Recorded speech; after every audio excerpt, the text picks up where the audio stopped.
Love is sacrificial, so it's not always easy. What we pray for Joe is for healing from abandonment, trauma, protection, and safety and security for him. We see his potential that hasn't been tapped into. He's got a lot of potential, and it's sad that nobody's ever tapped into it, but we see it. We're pouring into him because we know we will see the results. We pray for wisdom and discernment for him. We pray that God, no matter how much people let him down or are not there for him or disappoint him, including us, that God is his number one go-to and that he's always there for him. Our prayer is that God is there for him and he's directing his life. Joe is a constant reminder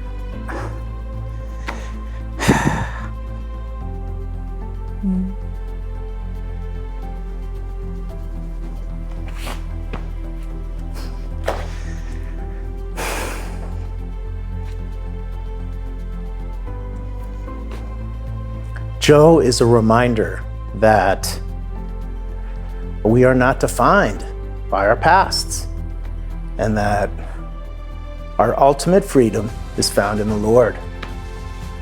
And it's such a blessing to be reminded of that by Joe every day.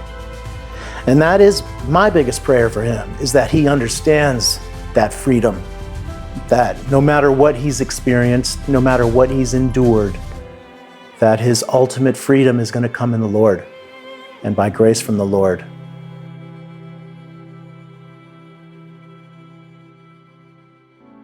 Foster the City works with churches in San Francisco to help find families that are willing to foster children or be resource support for families that are willing to foster children. Within Cornerstone, there's an advocate, a mediator between Foster the City and prospective parents and prospective resource families. So they're a Christian organization that helped us really see what our options were, and they helped kind of guide us through a process. We've always had a soft spot for children, especially children who have been orphaned or don't have a family or have been separated from their families. Having a child in our home was something that was really important to us, and it's something that was in our hearts. There were many nights I would wake up and cry about it because I was like, Lord, are you sure this is the path you want to take us down? And there was one night that God gave me the verse, Mark 9, I believe 37, where he said, if you take a child into your home, I don't want to cry. So if you take a child into your home, it's like accepting me, and not just me, but he who sent me. And that's what sealed the deal for me. And I shared it with Jeff, and we just proceeded on, and we just said, we're gonna go for this and just do it. This is a big honor, opportunity to show him a better way, that there are kind, loving people in the world, and we reflect God's light into his heart, because without God, we wouldn't be able to do this. What a support team is a group of people who can't necessarily foster a child, but they care about children and they really want to be involved. If you have spare time and you want to help a child, do it. Do it. Just do it once, see how you feel about it. It's impactful.